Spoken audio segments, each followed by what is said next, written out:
All right, guys, y'all come on in. Trying to make sure I'm getting set up right over here.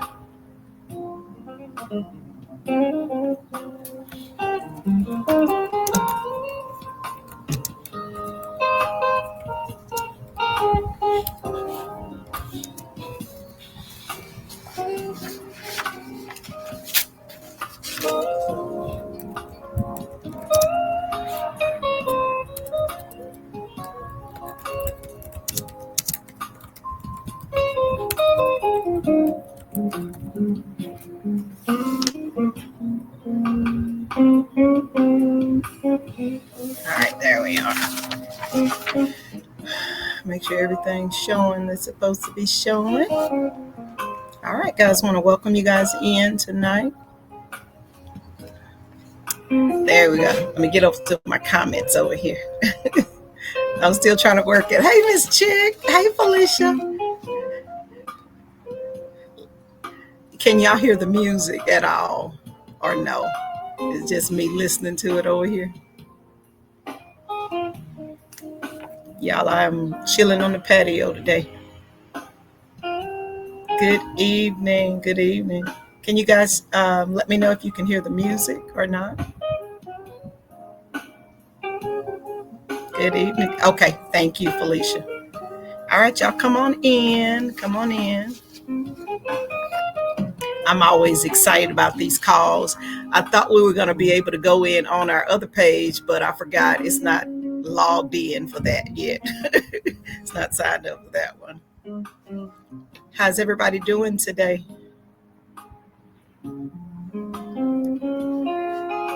Everybody been doing good? Okay, good. Good evening. All right. You can hear it on Facebook. Is it clear or is it kind of choppy? Is it clear? Y'all do that. Be sure to tag others in. I can see y'all tag it. Let's see. I can see y'all making comments on here. So, yeah. I like this one. I like that, D. Okay. It's good. Okay. All right. Sounds good. All right. D, I like that new picture you got posted up, girl. Looks good. It's clear. Okay, good. We got this jazz for the evening. I thought it would kind of set the tone for everything. And so we can have some good conversation. Yeah, we're going to be talking about singles tonight. I haven't done that one. I haven't done that call in a long time. We're going to talk about the singles and let's talk and also seasons of preparation. Because I think a lot of people are, listen, the springtime is here. We've been hibernating for a while. A lot of people been trying to get, their hearts and minds prepared for things. And hopefully this is a good, season, not just for singles, but for anybody that's in a relationship. You can share. You sure can. But for anybody that's in relationships, I think this is going to help us all out, kind of navigate, through some things and have some good conversation. Good evening, Raynette. I hope you're feeling better. Hope you're feeling good. Let's see, make sure I got the right jazz music on here. Even though I like it all.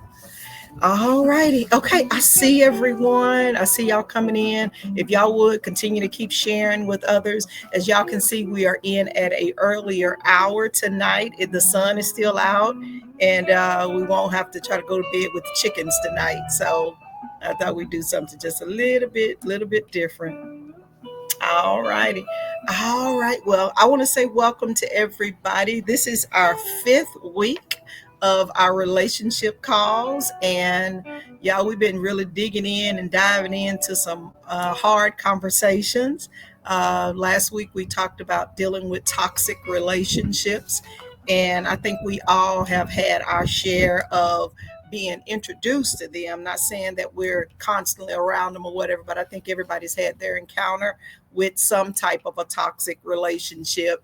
And I hope that we are reevaluating those.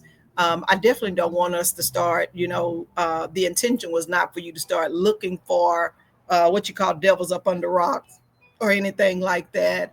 But, just to kind of start thinking about it, just in case there are some things that, maybe kind of, holding you up or you kind of questioning or whatever. I always say, I always check to see how that thing makes you feel in your spirit. And nine times out of 10, if it goes against your spirit, it's kind of like food that's not good for us, something that's not agreeing with your system. It's the same thing spiritually. When something hits you wrong, it's probably a little bit of something toxic. It could be just conversations that you are no longer involved in. Could be things that you used to engage in years ago, maybe weeks ago, maybe days ago, but you just decided, I didn't like the way that hit me, so I'm trying to change and do something just a little bit different. But I want to welcome you guys to the Relationship Podcast, where we're diving in and taking a journey through all types of relationships and looking at, maybe the inner struggles of them, or maybe looking at them just a little bit closer so we can make some better decisions about things or make some better relationships with people out there. And this is just a place where you can kind of take a front row seat and, kind of get you some popcorn, get you some tea, get you something to eat. And those of us fasting, we know we're not eating after 8 o'clock. So I hope y'all already got y'all food and got it prepared. But just something to chew up on, because I'm going to definitely be talking about some kind of interesting conversation pieces tonight. So feel free to share. And those of you that are brand new coming in, want to welcome you guys in, and come on back and join us every Wednesday night. We'll be here at 7:30 p.m. on Wednesdays. Right now, that's where it's at. But we're coming in just to kind of share my heart, from my heart to yours. Tonight, we're going to talk about seasons of preparation as it relates to the single life. You know, I think that's one of the kind of hard topics. You know, I remember when I was a lot younger and I really wasn't interested in being a part of a singles ministry or anything like that. I don't know why. I don't know if I just didn't want to identify myself with that as if it was a bad thing. Later on, I realized that it was just what you call just a state of being. It's just where we are right now. It doesn't mean that that's the way it's going to always be. But I believe God does everything for a reason. He sets us up, for blessings in preparation. And when we are better prepared, we have greater outcomes with it. Y'all, today I was at the nail salon, and this is the place where I told y'all that I found this nail technician that she's like my private lady now. And she's a Vietnamese lady, and I don't know what it was.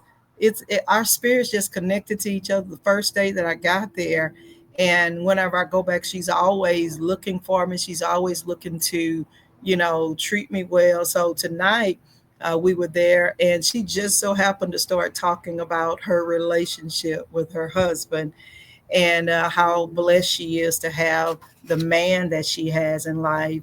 That's when I found out she was Vietnamese. She married another guy. They were both from Vietnam, and they came over. She said he came over when he was 7, and she came over when she was 13, and they ended up meeting each other, in school. And she said at first, my mom did not like him at all, and it was for a strange reason. She said she was the only child of her mom and dad's, but her husband had 7 siblings, And her mom said that's just not going to work. Now, what that had to do with anything, I don't know. Maybe they felt like he was not going to be able to give her the time and attention that she would really, really need, to be in a relationship or whatever. And but long story short, they end up falling in love with him. But his side of the family, her mother did not care for her. And she said it took a while. She said it took a long time for her to, start life. She said, but I was kind in the heart. And she said, I let her come in when she wanted to come in. And she said, and we have such a blessed family now. She told me that when they got ready to get married, she said, my mom and dad, now they're from Vietnam now. She said, my mom and dad gave us $500,000 to start off our life in marriage. I said, what you say? She said they gave us $500,000 to get started. And she said, my husband, he's an engineer, so he makes good money already. And she said, but we use the money very wise. She said they flip houses. Now she works at a nail salon now. She said we flipped many, many houses. She said we have done really good in life. And so everything starts out a little bit different. I've heard people talk, hey, Miss Tawana, Dr. Alfred. Uh, and I've heard another story of individuals that they come from, from Caribbean islands and different things like that. And they talk about how they don't look at things like we in American people do. I know, my God, they don't look at things like we do. They're more like, they don't have to have. They said that you guys over here in America, a lot of the people are looking for people with certain statuses or maybe a financial status or whatever. He said we're not like that. We always we're looking for people that if we have to start over with them, if we have to build fresh from different things, that's the way that it is. I've also heard from individuals where they came from Christian backgrounds, and that's the only person that they would date is it was somebody else that was from a Christian, background, because it just made sense to them. And to be honest, every one of them were saying the same thing. Whatever it was that they chose, it just had to make sense to them. So I think a lot of people over in the Western culture, we have a different way to go about looking at things. And then depending on what your nationality is, it's just the way that we've grown up. I think we just have different ways of basing our decisions or making our decisions or whatever. But it's good, y'all, to be able to talk to other people that are navigating through the waters of relationships, just to hear what they have to say and how they started off. So we're going to talk about that season of preparation. And one of the things talking about, I guess, exploring the personal growth that needs to take place. I think many of us have to have personal areas of growth before we prepare for anything. Before you start even thinking about bringing somebody else into your life or engaging with someone else, there's a level of personal growth that has to take place with you, whether it be emotional intelligence or whether it be understanding the dynamics of mother and father in a home or male, female. So it's good to have backgrounds where you got siblings or you got, brothers. Most of the time when we have brothers, we understand men better. And if you got a bunch of sisters, you kind of hear things from a chatty kind of way with girls. So a lot of it has a lot to do with how you have, grown up in life and society. And we all come with our tools that we work with that help to either make or shape a relationship. But there has to be some personal growth that takes place within yourself. One of the things that I would say, and I'm not going to just come from a straight a spiritual perspective tonight on it. I may dive into those things a little bit later. There's definitely a scripture that I want to hit on a little bit later. It's in the Songs of Solomon, where he told them to don't wake up love before time, because he's talking to his young girls, and knowing that they're going to, want to be with a mate one day, or, whatever the case may be. But he told them not to wake up love before time. And I think, when you stop and think about the context of it all, you don't want to wake up love too early. You know, y'all, this is my opinion. I think a lot of times when you find individuals that have gone through, they may have been maybe rape victims or gone through molestation, different things like that, or, just, you know, I don't know, somebody introduced you to things that, that just was not age appropriate or whatever. It has a tendency to wake up feelings that are on the inside of you. And when those feelings are awaken too quickly, it has a tendency to put um, the the personal growth in the wrong place, because now we're basing it on feelings, what we feel, how they make us feel, different things like that. That's because those are sensors that will awaken with you. Somebody touched you, or, what I'm saying, different things like that. And a lot of times we have to go back in order to have healthy relationships. We have to put things back into perspective where they need to be. And a lot of that has a lot to do with your personal growth altogether. I think that I think things need to definitely be put in order in life. We a lot of people have gone straight from their parents' home, got married, went straight into relationship with someone else, and didn't have a clue as to what to do. They just kind of learned, navigated through some things, because you didn't have a chance to get to know you, for one. I think that's one of the most important things, is that you get to know yourself. Know what you like outside of mom and dad's house, or whoever your guardians were. Know what kind of conversations to have, know what not to say. What happens when you run into people that y'all have different backgrounds, learning how to operate in different social settings. What happens when y'all's careers get ready to take off, and who's making what money, and is it going to be a problem that one is making more money than the others? What do we think about children? I think those are areas of personal growth that have to take place, to where you get a chance to know who you are as an individual. But many of us know that's not how we started off. We didn't start off like that. Many of us were ready to, as soon as we graduate, some of us, as soon as we crossed that stage, we were ready to get married. You were ready to kind of get out of your parents' home. And we just described it as, I just want to be married. And what we wanted was possibly a little bit of what we had from home, or something totally different than what we had from home. We just wanted to create our own thing, but not knowing there is a time to where you have to get acquainted with who you are as a person. So personal growth and your identity deals with knowing your worth, knowing who you are. Hey, Mr. Anthony, Mr. Andre, knowing your personal worth, knowing who you are before somebody comes in and devalues you.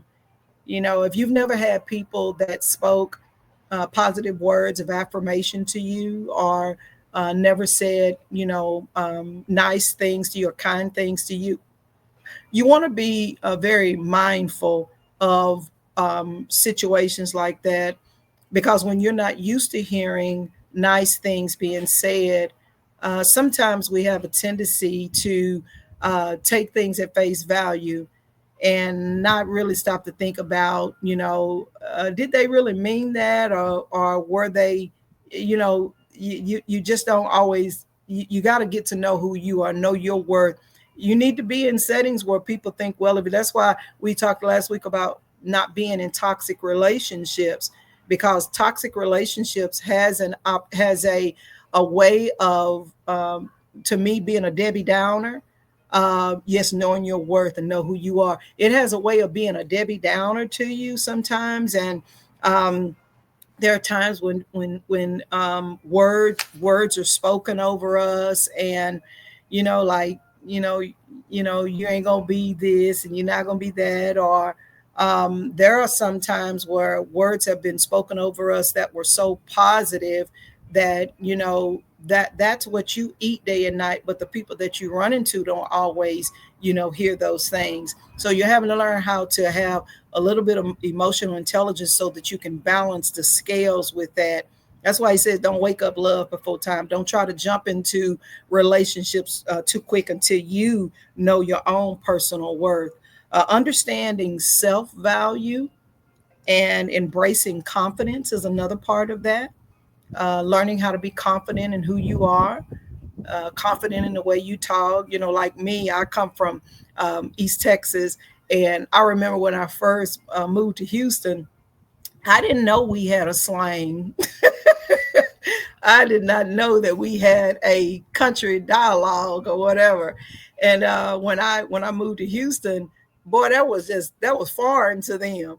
And now that I think about it, I'm thinking to myself, I know y'all didn't. Hey, hey, Tisha, oh, you know what? I'm so sorry about your loss, baby. Just wanted to just send my condolences to you there. Hadn't seen you in such a long time, but yes, thank you for joining in with us, y'all. That is um, Farman, George Farman's daughter, y'all. That's on the line with us. So glad to have you on here. But anyway, understanding your value and embracing your confidence before you step into relationships is so important. Knowing yourself, being confident in who you are. You know, I was telling y'all about me going to Houston, and I didn't have no idea about what self-worth was all about. All I knew was, girl, go outside and play, and that's what we did back home. Go outside and play and have fun. That's where I found confidence at with my friends, and they never showed themselves to want to create any harm to you, whatever. But boy, when we moved to Houston, Texas, that was a total different ball game. Going there, being the new girls on the block, new kids on the block. And our neighborhood was filled with young people. Wasn't none but young folks in the neighborhood. So we were able to go from street to street to street, from house to house to house, and so you learned a different element of how people felt about themselves. There were, a lot of good relationships, with people. Then there were some that was, oh, let's don't go back over their house no more. They don't know how to talk to people. When, was around certain people, I had never heard folk cuss before. Not like that. Matter of fact, I hadn't heard people curse before. We came from a strong Christian home. And if you said stuff like, but, if you said that was a cuss word, or if you said, boy, you better not say lie, that was like get your face slapped off right there. So it's a lot of things. So learning how to build self-confidence and knowing who you are, not trying to compare yourself to other people.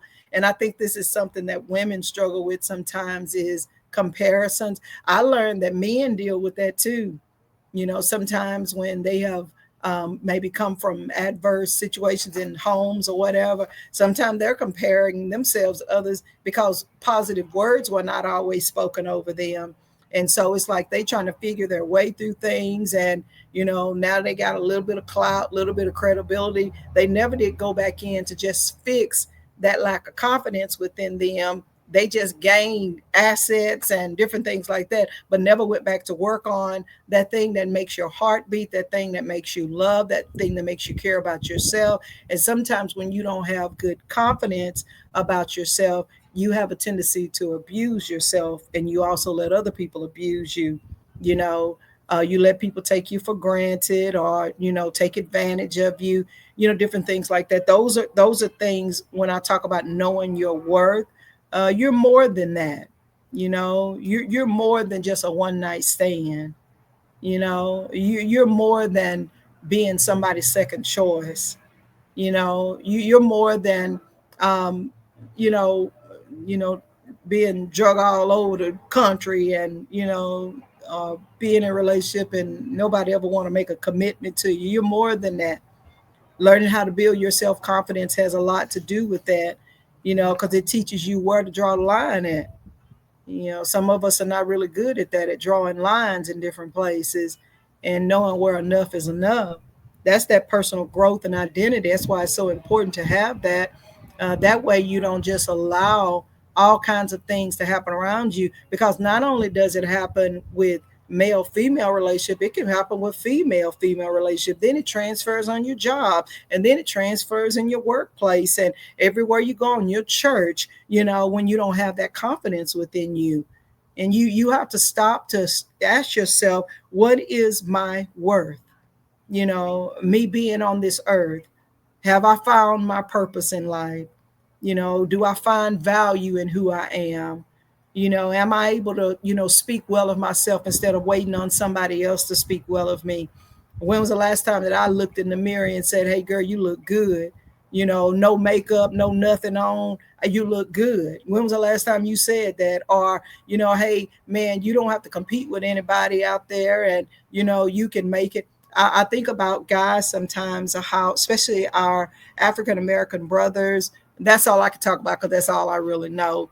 How they've had to come through so much, and even right now, our country is in such a divide, that I don't know about y'all, but sometimes I don't know, when you're watching different things on social media and you're seeing all the crazy stuff, whether it be injustice or whatever, or people choosing sides with different things. You wonder sometimes, is it safe to even walk down the street, or to walk, just across the way without somebody, saying something to you or going off. And it's really weird right now, the times that we're in. So learning how to build your confidence up to where you step outside regardless of what's going on. You go for that promotion regardless of what's going on. You go back to school and make something of yourself regardless of what's going on. That's knowing your worth. I am able to, do things that maybe others said that I would never be able to do. You got to talk to yourself. That's why those affirmations are so good. When you go in there and talk to yourself and tell yourself you are worthy, you are able to do more than you can even imagine, and you got to talk yourself off the edge sometimes as well, not just allowing life to just happen, but talk yourself into good places. This is what happens when we know our self-worth with thing. Another thing is dealing with personal growth and identity is healing from your past. This is one that I think is very important for a lot of people, is that during your single years, we're talking about seasons of preparation, that you heal from your past.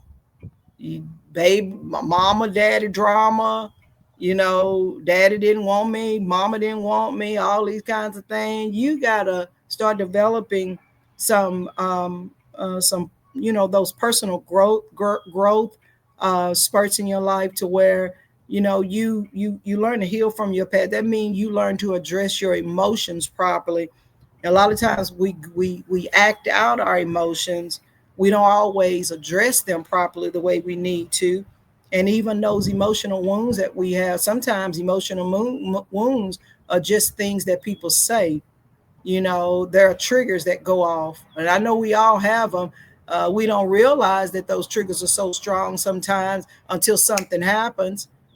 Somebody says something to you in a wrong manner, and then you start realize there are still some emotional wounds that are going on within us. Y'all, here recently, every now and then I'll go through this stage, to where something that maybe I put a pin in a while back and said that, hey, I'll deal with that later. It has a tendency to pop back up in my life again. And there are some people that are very insensitive toward your feelings, your emotions, different things. That's because they haven't taken out the time to get to know you. They may look at you and think you're strong. They think you can handle a lot of things. So they just say stuff and they don't think about it. And so, anyway, there was this guy. He said something to me, one day. I heard him say it before, and I just kind of I have a strong dose of confidence in me, so don't get me wrong. But there was some things that kind of hit my spirit wrong. Little things that he would say that he thought that they were, just jokes or whatever, or he may have thought that they were little terms of endearment, but they were not to me. That was not cute at all to me. And it took me a while before I said something. And y'all, to be honest, I didn't say anything at first because you got that thick skin and it ain't too much that's going to bother you or whatever. But it's when they keep digging and they keep digging and they keep doing things. And then in my spirit, I heard it. I heard it the first time, but I heard it in my spirit later. And it was almost as if the spirit was saying, all right, how you going to address that? Because evidently that thing is penetrating and it's hitting you in areas that you don't know that will affect you later on. And y'all, I remember taking it back before God. And I said, God, what is that? What is that noise? That I'm hearing that he's saying. See, I'm not that person that's very confrontational or anything like that. I take people at face value. When say you are an adult and you talk about certain things, way you want to be treating life. I really believe that people mean that, and that they have taken into an account how some of those things may make other people feel. But I have learned that that's not always true. There are some people that we bump into that have not healed from emotional wounds in their lives, and what they will do, they let those things come out of their mouths like water. They don't even think about it. Very critical. They're very cynical about different things. Though that's something that needs to be healed from the past. The way you talk about things. The way you address people. It's some things are not really fair until you show me otherwise. Yeah, it's just not fair to say it's not fair for you to let people dump their emotional baggage and garbage on you, whether you single or married. Some things are just not that's not acceptable. To say, I look at it like this. It's not like everybody is doing that. That's a choice that you're making. That's something that you chose not to deal with in your coming up or whatever. And now this may be the very thing that has been stopping you in relationships, the negativity that comes out. And y'all, when I addressed it, they did not take that very well at all. And they were like, well, why didn't you say something in the beginning of that? Well, I thought you heard yourself when you were saying that. And my thoughts were, I don't talk to me like that. I don't talk to other people like that. And I surely don't want somebody to talk to me. That's all a part of knowing your personal identity. When something foreign comes in, you got to know how to address those things. What I have learned is to address that stuff at the door, because 9 times out of 10, those are characters and those are behaviors of things that were not cleaned up from people's past or whatever. And so even looking at others that do that, we owe it to ourselves also to clean up our past. To heal from the past. That's even dealing with insecurities. If you're walking around with insecurities, and you may think that just because you on the playground and nobody chose you, that you're thinking that nobody's going to choose you. You got to clean that up. You got to know that that may have been just one incident that took place, and you cannot carry that everywhere you go. It's the same thing with the relationship part of it. Just because somebody else did that to you, that does not mean that everybody wants to tolerate those types of things. So healing from your past, if you got insecurities that are there, or if you have little things like, this may be something that women deal with, the way a person looks at you, maybe another woman looks at you or whatever, because some neighborhoods or some environments, some schools we've been around, they were very touchy about that. Don't look at me. Don't talk about my mom. Or don't, all that kind of stuff.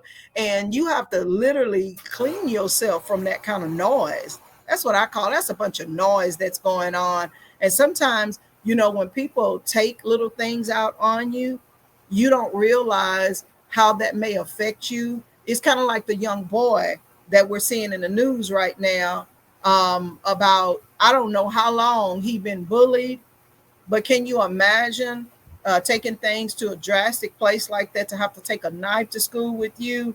You don't just do that for nothing. That's something that's just been dragging along, and there are times when, listen, I always say, hurting people hurt other people. And I kept thinking those young boys evidently had learned that language somewhere. And you don't just throw that type of garbage off on somebody and expect somebody to deal with it just because maybe you've been dealing with it. You never know what people deal with in their house. You never know what children are having to face in their homes, and then they have to go to school. They're going to let it out somewhere. That either they're going to let it out there or they're going to let it out later on in life. You got to learn how to heal from your past. That also deals with um, you know, promiscuity, all of that, waking up love before time, them sensors going off before time, that when you start realizing that there may have been some unhealthy behaviors that were taking place because now this thing is affecting you somewhere. You got to know when to draw the line with that. You got to know when to cut that off and when to maybe get some help with that, or maybe get around people that are open enough to talk about it. This healing from the past, so that you can talk through it properly together. Everybody don't have to go to therapy. Sometimes you just need to get you some good friends that's willing to sit down with you, and maybe they come from a background to where communication was, at an all-time high with their family, and they had good problem solving too. Sometimes just being around those types of people, healing from your past, that thing called lack of communication, we got to heal from that too. I'm just talking about singles. Let's talk about seasons of preparation. Before you think about getting into a relationship with somebody else, you want to make sure that your relationship with you as well. We'll get to the spiritual part later on, but we're just talking about you as a whole right now, making sure that you have stopped to think about some of those things from the past. And when I talk about communication, I'm talking about effective communication. Effective communication could be just as simple as letting your yes be yes and letting your no be no, and not always backing down to be people pleasers. That's healing from the past. Well, that's what mom and them always did, or that's what dad and them always did, and we find ourselves repeating cycles of things like that. And all of that is dealing with your communication, the way you communicate with other people. Some people communicate through silence, and a lot of time when you communicate through silence, people look at you a little different. They kind of, think that anything goes with you, and that's not true. So learning to heal from the past. Why don't you talk a lot? What's going on? I don't know. I just felt like I was, never heard. Nobody seemed to ever want to hear what I had to say. And this is something that I have learned even from individuals that deal with that lack of communication there. Sometimes when they do find people that will communicate with them, sometimes they overdo it. They overdo it. They take over the conversation. They make everything about one particular matter or whatever. Communication is sharing dialogue as well, making sure that we get to share in conversations, because just as much as you needed somebody in your life, I'm quite sure the other person needed somebody in their lives as well. So a lot of times we come in and we start thinking, okay, have I learned how to share? That's another thing, healing from the past. Have I learned how to share? Was I an only child? Was I used to everybody giving me attention? And that may have been in a household where there was only one child, but being around multiple people, where people getting more of the attention, it's going to bring out a different side to you. Y'all, I was talking to my granddaughter, and Jordan is a only child. And I never even stopped to think about it, how Jordan has really lived her life in the mindset of an only child. She doesn't have those natural triggers that go off that siblings have, because she's never had to care about having siblings with her. She's had cousins and different things like that, but she's not really had, just siblings per se. I don't think she's always been like that. I think this has just been in her latter years. And I told her, I said, Jordan, I think you'll change with that. She said, because she really doesn't care to be around a lot of, kids or whatever case may be. And I see it'll be different when you have your own children. I promise you, because you're going to have to learn how to communicate. That's why it's good when you start fellowshipping with other people, that you not make your conversations one-sided. And y'all, I'm talking this stuff here before you get into a relationship, because you want to, if that is your desire one day, to have a mate or just be in good friendships or whatever. You have to learn how to have good dialogue. I can tell y'all that's been one of the hiccups in my life, because I do wear the hat of a life coach, kind of walking in the area of counselor. A lot of times I listen a lot, and a lot of times through the listening, I normally will attract people that overtalk because they're not used to people talking to them or communicating with them. And one of the things that I've had to learn to talk to individuals about is allowing other people to have a space there as well. And they're like, well, I mean, I just like talking to you. I just like communicating with you. But my thing is, if you can communicate with me, you can communicate with other people too. Thing is, you're trying to find people that is safe to talk to, and that's where your spiritual sensors have to go off to know who to talk to, who not to. The spirit will always give you a witness down on the inside. That's healing from emotional wounds that are there. Learning how to engage, properly in conversation, knowing what to say, what not to say. Sometimes we get too much information, y'all, when we're in relationships or when we're just in public settings or, whatever. And this has a lot to do with getting to know you. Another one is knowing your purpose and your calling. Now, don't get me wrong.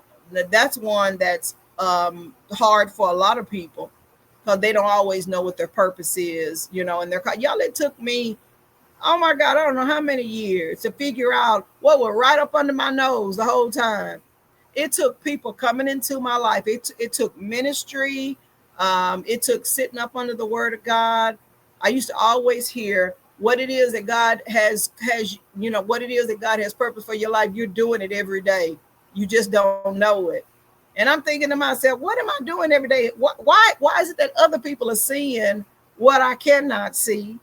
And it took a minute to do that. A lot of it had to do with engaging in the present, in the present of where I was. Sometimes we're very busy trying to be somewhere that we're not supposed to be. You're single, what you want to be married. You want to, jump ahead of time. You need to be going to school, but you're trying to go out and work a job. And I told my granddaughter, don't even put it in your mind to try to go get no full-time job. Because I'm telling you, you start putting up a full-time job, you will not finish school. You'll finish it, but it'll be later on in life. Stay focused where you are. That's that thing called contentment that we have to deal with. So knowing your purpose and your calling, one of the things that I think is very important to deal with as a single person is to focus on your personal mission in life. You don't want to have to identify yourself with your maid. You want to know who you are. I've seen so many women, young and older, and mostly older, they lost their identity because they didn't know their personal mission for themselves.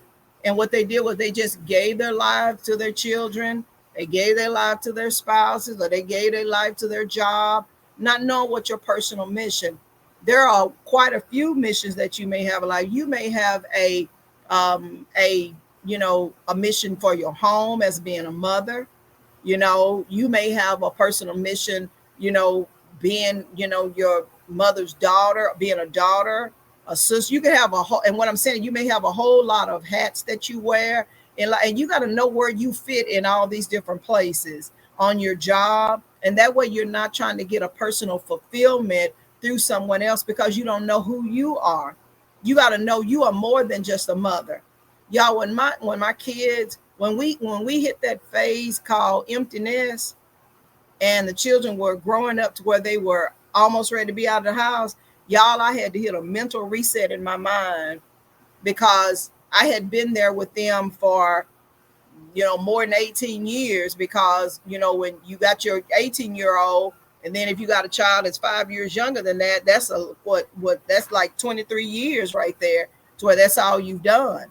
And you're having to switch your mind. And I had to realize that I am more than a mother because those children are going to want to go and live their lives after a while. They're going to want to go do some things that they enjoy doing.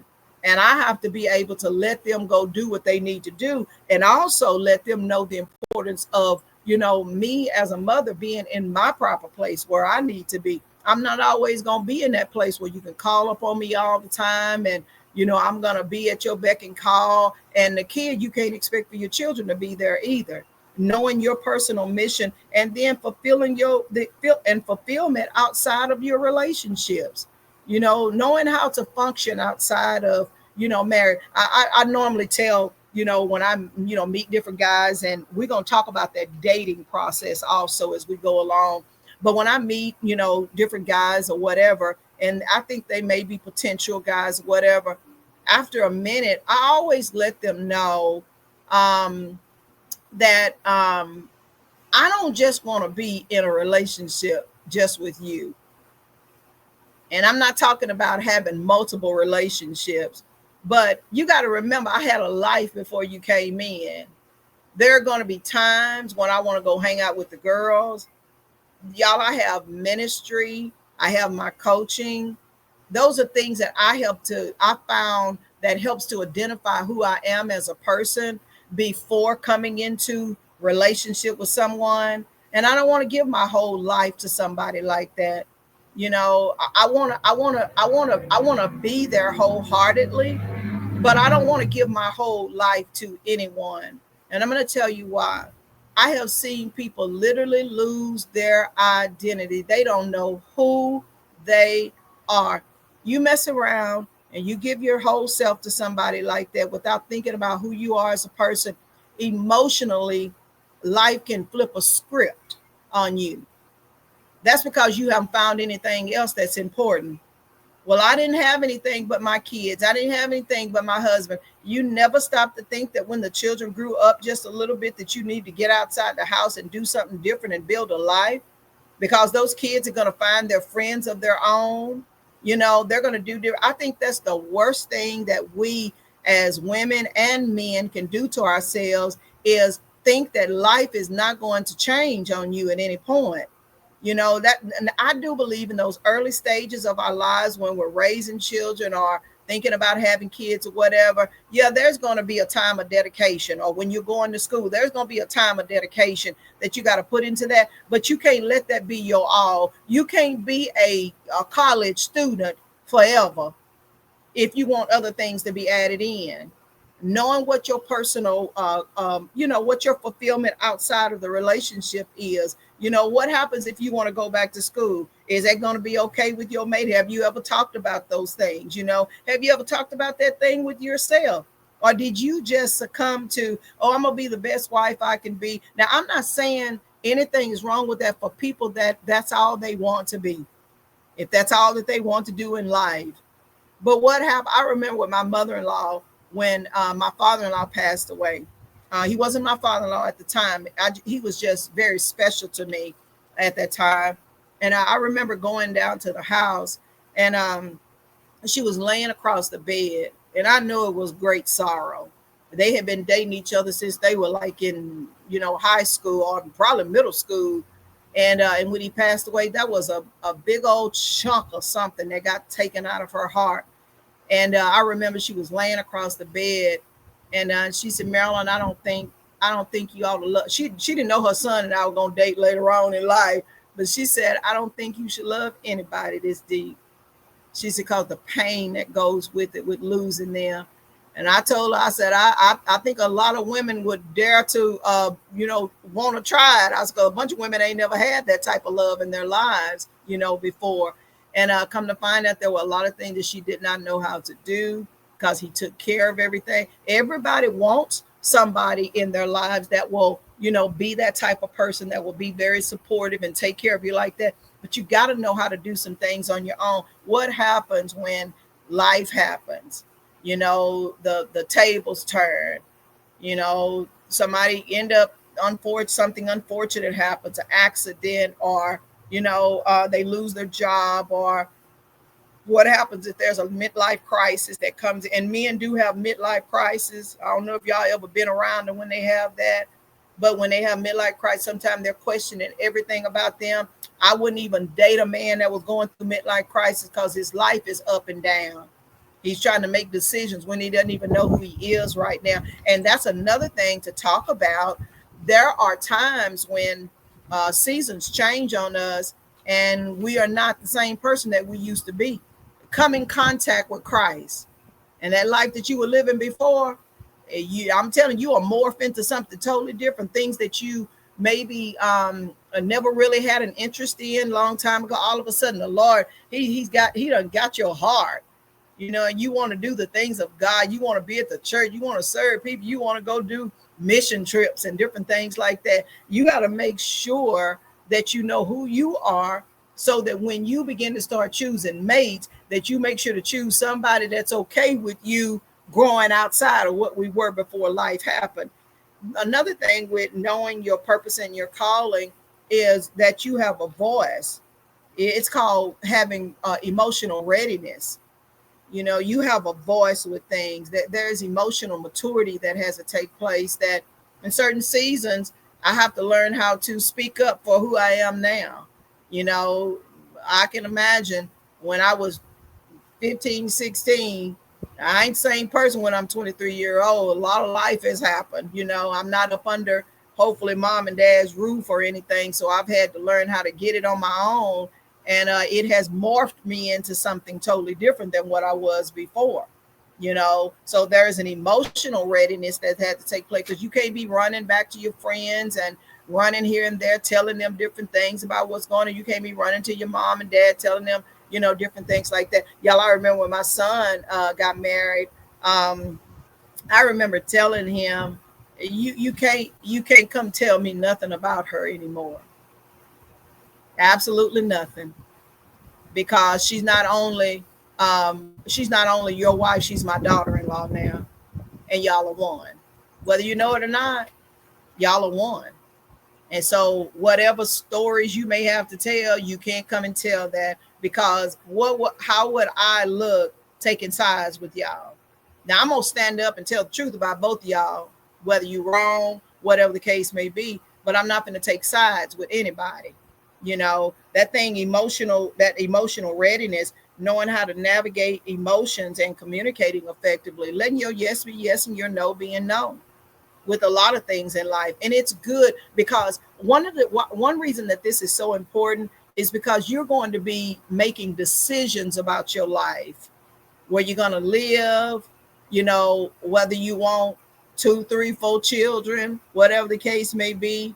And you got to learn how to speak up for yourself. Have a level of I don't know, effective communication within you, that you can open up and talk about these things. I think this is something that singles lack. A lot of times they don't always talk about the right things. They talk about stuff when they're maybe have a potential mate or whatever, but they don't talk about the right things. Y'all, I remember when I was young, what's your sign? What's your zodiac sign? Stuff like that. Like, that was important. Now I still believe in that a little bit now. Some zodiac signs you just don't mate up well with. But we would ask them little things like, where you come from, or that was our parents asked who they people. you know, Little things like that. But you want to ask questions. Sometimes, do you know people don't even ask questions? They don't even know what your middle name is, but they want to marry you. They don't even know what you do in life. They don't know who you are. They don't know where you came from. You got to have some conversation. You can't just be, mating up with folks and you don't know nothing about them. You got to start asking questions. You never know when that stuff is going to come in handy, but just learning how to communicate within yourself. Learning how to navigate emotions and communicating effectively. You got to figure out what that means to you. Navigating your emotions. Are you hot headed? Okay. Do you go off about things? When you get into crowds and maybe somebody bump you, you're going to go off on them.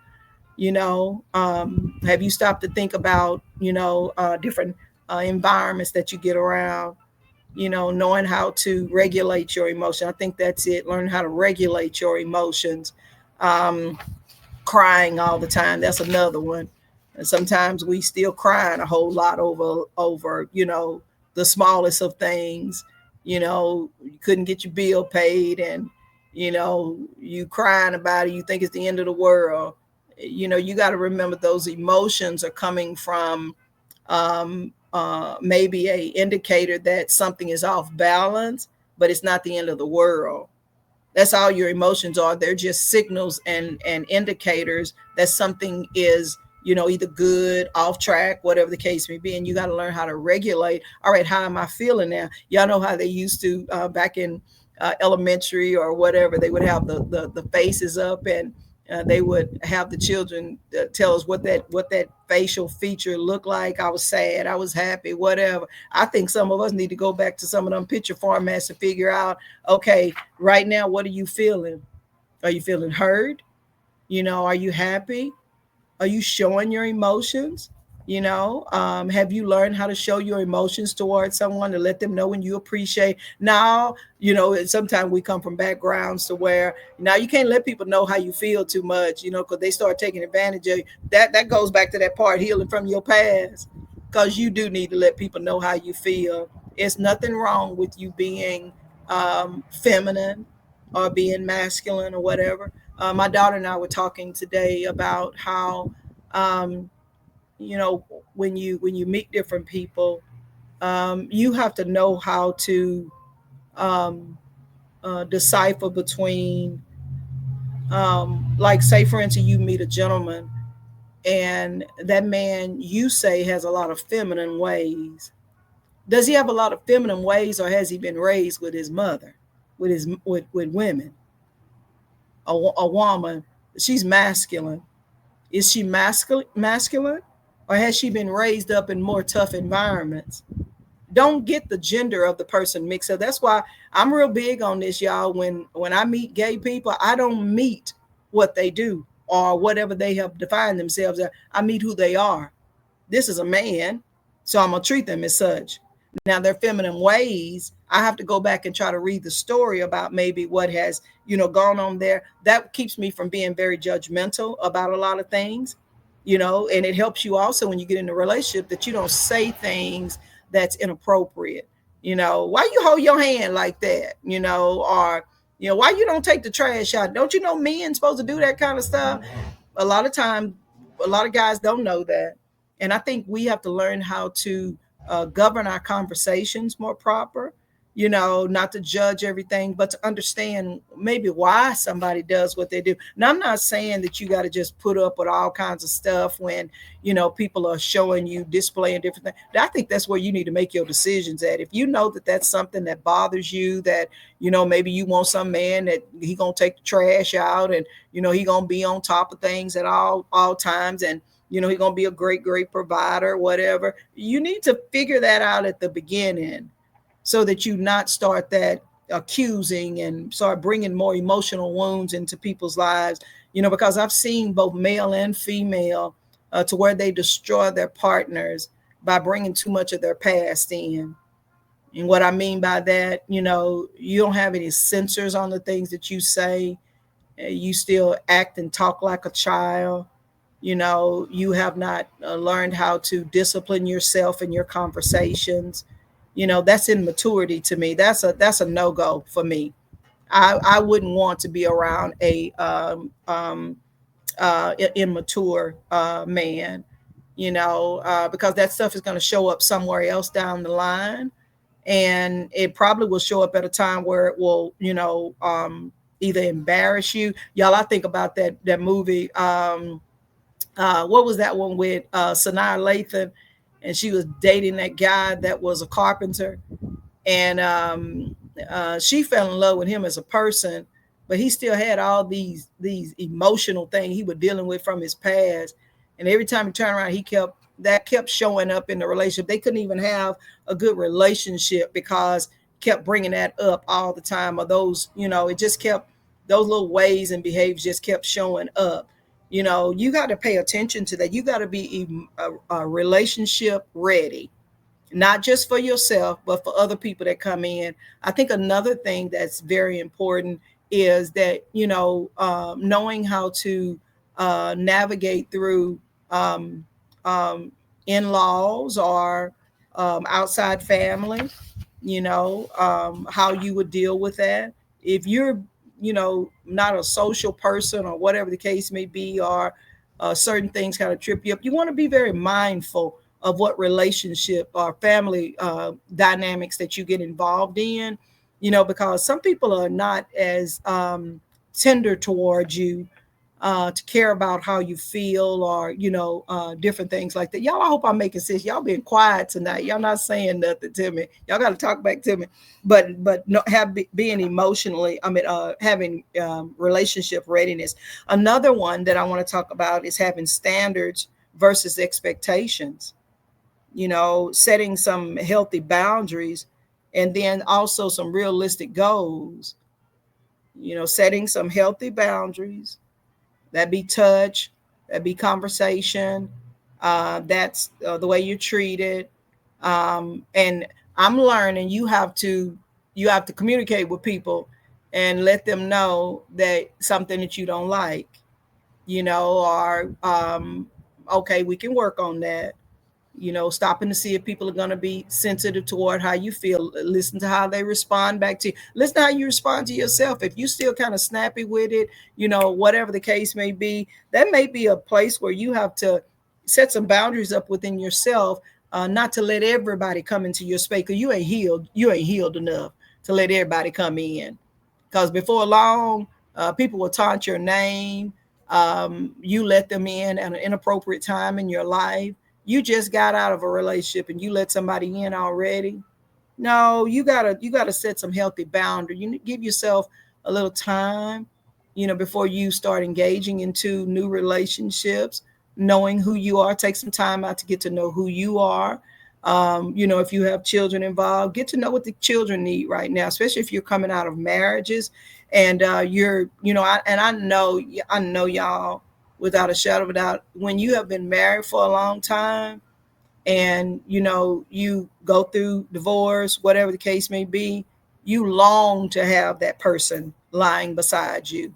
You long to have, because that's not the part that was messed up. It was other things. But you have to remember, when you dissolve relationships, you're dissolving relationships, and you have to take out time to get to know you all over again. Why don't you enjoy sleeping in the bed by yourself for a change? Why don't you enjoy turning on the music sometimes and just listening to you? Why don't you see what it feels like to be in your own place and clean up, and smell the aroma of maybe some fabulosa in your house or whatever, before you start trying to invite other people in. Because when other people come into your life, they come in with their standards and their expectations. And if you have not identified in this new season who you are, you're going to bump heads with the person that you just left, because you never washed yourself. That's how people end up, like they'll get in a second marriage, and a second marriage does not work. A lot of times, I'll put it like this, is because when you jump into things too quickly, you have not set your standards or your expectations in relationship. And believe it or not, listen, what you may have really enjoyed in a previous relationship, you realize, I don't really like that. I really don't like the fact that you don't clean up. I don't like the fact that, I don't know, that you don't take care of bills like you should. You're not a good provider. Now that I'm out of this and I can see very clearly now, I'm going to set some right standards and some expectations for my life, without being unrealistic about different things, and you have to know that when you're starting all over could mean a lot of things to a lot of people. Everybody don't start off with big bank accounts. Y'all, I think about at my age, man, when I tell you the struggle is real out here. At 50 some years old, the struggle is real. A lot of guys have gone through, they've already been married. They've gone through divorce, or some of them ain't never been married. Some have never taken on real responsibility. Some of them are dealing with so many heartaches and heartbreaks that even if they wanted to be good to a woman, they couldn't, because it only lasts for a little while. Because the triggers from yesterday keep coming back up. Little old bit is something that triggers off on you. You start thinking it's going to be a repeat. Depending on what type of emotional wounds where in the relationship, if you don't deal with those things, you're not going to be ready for something new to comes in, and then you waste another person's time. And sometimes you have some unrealistic expectations upon them because you made a vow to say that I didn't ever want to deal with that in a relationship before. If you know that that's not something that you want to deal with in a relationship, again, you need to talk about that early. If that is one of your pet peeves in a relationship, you need to talk about that early. Don't wait until it shows up. This is normally what people do. They wait till stuff show up, and then they determine. I don't like that. Have taken out time for yourself, being by yourself a little while. God will show you those little things that were like, little pet peeves to you or whatever, and that's a trigger to you. And you won't wait until somebody comes into your life, and then all of a sudden now you realize, oh, that's what the real problem was. Let me tell y'all about it. This was an experience that I had. Um, I don't think this person knew that they had not healed from their previous relationship or whatever. Because y'all, I had just been out of my marriage. Well, we were married. We went through a divorce and got back together again. So I had a little time to go through the healing. We had time to come back up, come back together, and clean things up, and then decide whether we wanted to be together again. So majority of the process of cleaning and healing had already taken place with both of us. So anyway, when we finally made the decision to go our separate directions or whatever, I still took a little bit of time before before then I never entertained another guy, even during the time we were separated. Even, I mean, I'm talking about probably a year after divorce, I never entertained another relationship in any kind of way. And I finally made up my mind one day that I think I'm ready. I think I'm ready. And by this time, y'all, the dating apps were, the thing or whatever. Because all I did was went to church and went to work, whatever, kind of mingled around my neighborhood or the area that I was in. And so I chose to go on a Christian site to go out and meet someone. And y'all, I gave myself a short amount of time to be on there. I think I gave myself 30 days. And this was me, if I didn't meet nobody in 30 days, I was going to come off and I was going to have to just do this the traditional way. So anyway, end up meeting someone, Christian guy. Now this is a Christian app. End up meeting this gentleman. He was from Indiana or whatever. And I'm listening to the conversation. The greatest value that I have, I got the Lord on my side now. I've got some experiences behind me, some things that I don't want to repeat again. And I had literally gone through the cleansing. Now, mind you, even before I got married, I had gone through a 10-year cleanse before I got married, meaning wasn't dating anybody, anything like that, because I had just devoted my life to Christ. And so by the time that I got ready to get married, I was ready for it. I was ready for, whatever the situation, whatever. So anyway, later on, I felt like, okay, I'm back where I was again. I'm ready. Y'all, I was so excited.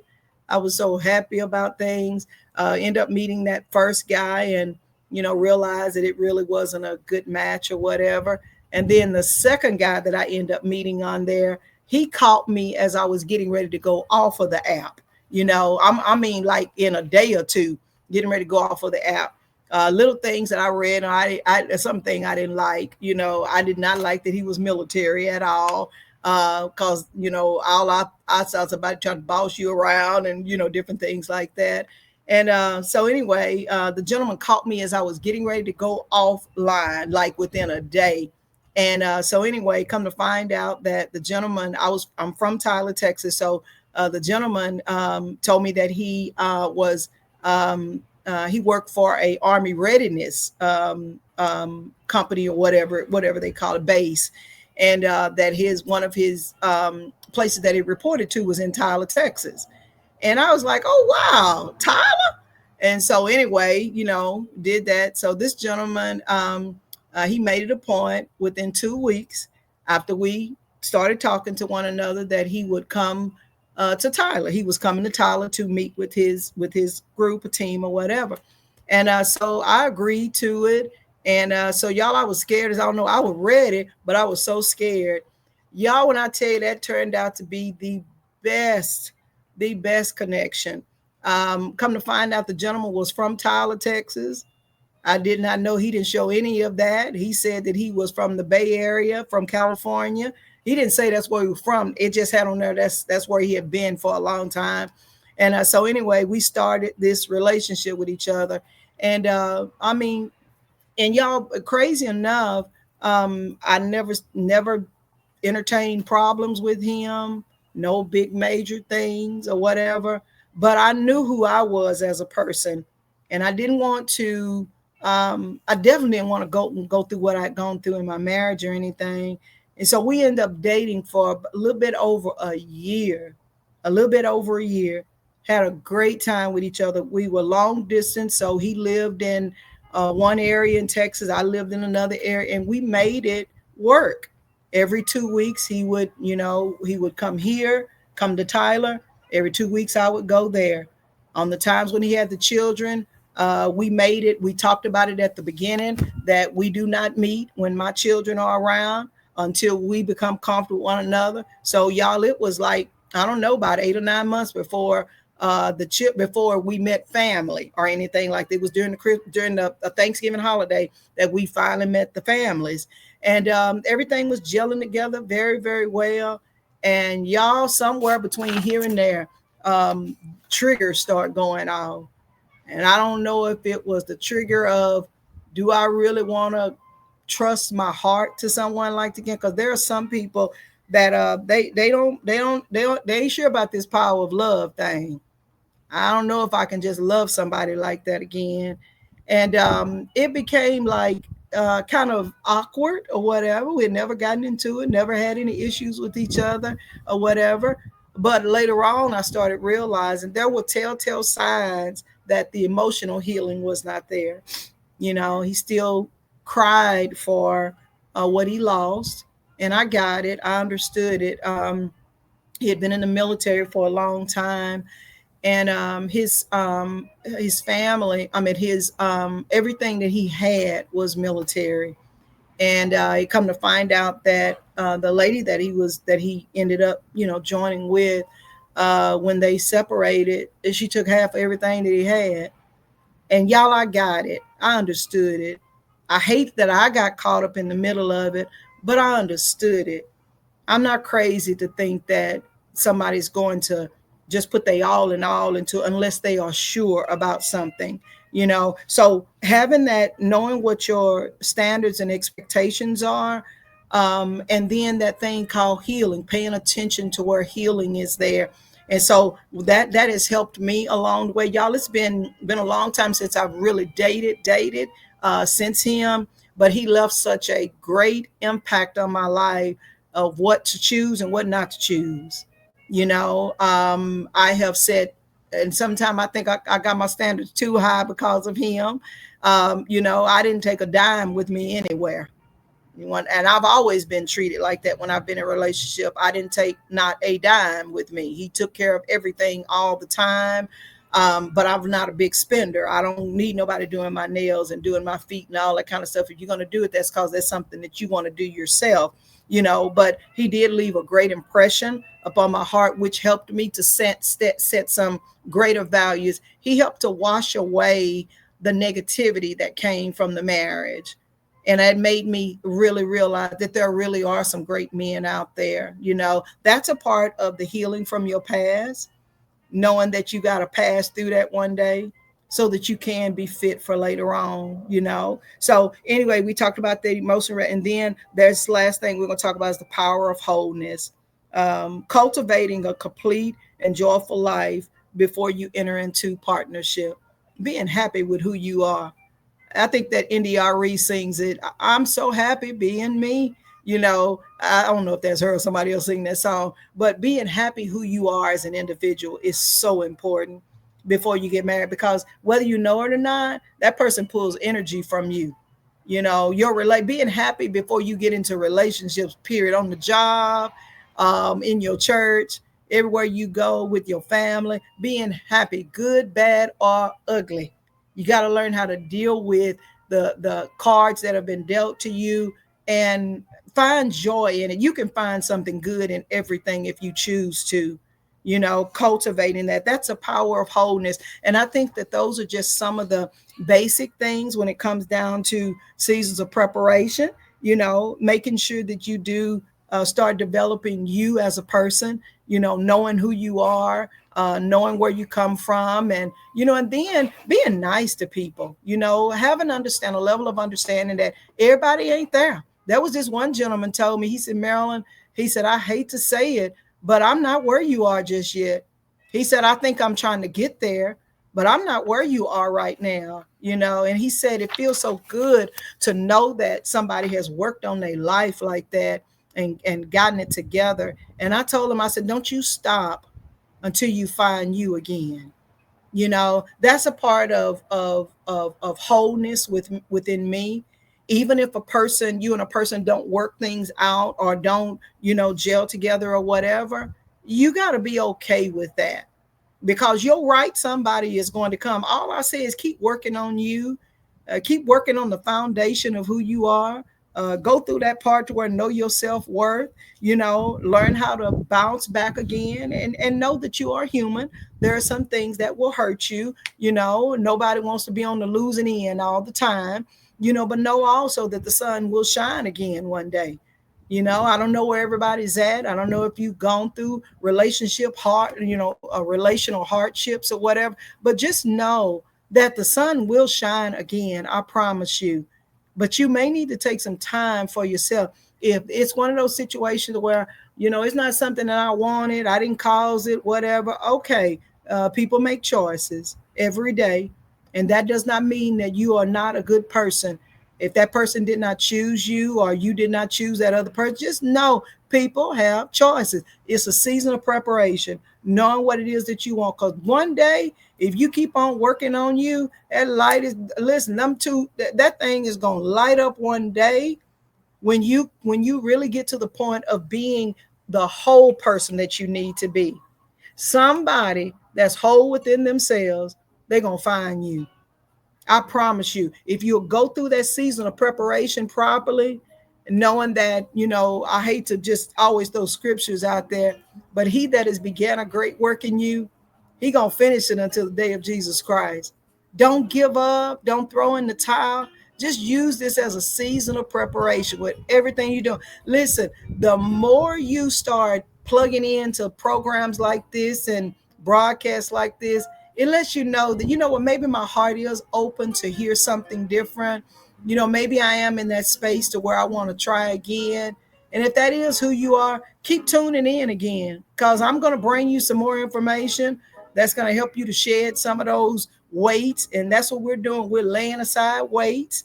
And that may be what we talk about next week. How do we lay aside these weights and all these sins of things that keeps on tripping us up in life, by asking yourself, what do you want? Not what everybody else wants. You're already going to be a giver. You're already going to be a provider or somebody that's a nurturer. That's a given. But what do you need in your life? And I think we have to ask ourselves those questions. Don't always feel like you got to be the one that's giving out all the time. Know who you are, know what you bring to the table, and then look for other people that's bringing things to the table too. They don't have to match. This is just my opinion. They don't have to match what you bring to the table, but they need to bring something of equal value, like a good personality, a good attitude, hopefulness. You come out of a marriage. Do you want to start again? Do you want to love again? You got to come with something that's going to help this relationship to be solid, because we can't take no zeros in here at all. We can't take no L's in the relationship right now, not after we've cleaned ourselves up. And I just believe that when you start doing things like that, you're going to start finding yourself in a healthier place in God. And I promise you, when it's all over with, the joy of the Lord is going to be your strength. God's going to help you to walk in and out of there. You'll be able to go to dinner by yourself, go to the movie. Y'all, I do all this stuff by myself. I go to the movies. I go to dinner. Now, I appreciate it when somebody wants to take me out or whatever. I love it for what it is. But also, I know how to enjoy Marilyn, too. I know how to appreciate me. I don't have to engulf my whole self into somebody else to feel like I'm whole. I'm whole without them, you know. And but what that person comes in to do, they come in to enhance your life. And I believe that we all need that. We all need some enhancers everywhere we go. Amen. Well, that's my word for tonight. I pray that you guys have been blessed by it. And come on back next week and let's talk a little bit more. I'm still going to be talking about singles. Let's talk. And if you're in relationship, come on in, because some of the things that I'm talking about are dealing with you as well. You know, so let's come in and let's hear what, you know, see what, and see if you can't find a place called peace in your heart, in your mind, and then give yourself an opportunity to do life again. Let's hit the reset button and see if we can do life again. Amen. Amen. Well, you guys be blessed. Have a wonderful, wonderful night. And we'll meet you back again on next Wednesday, 7:30 p.m. You guys be blessed.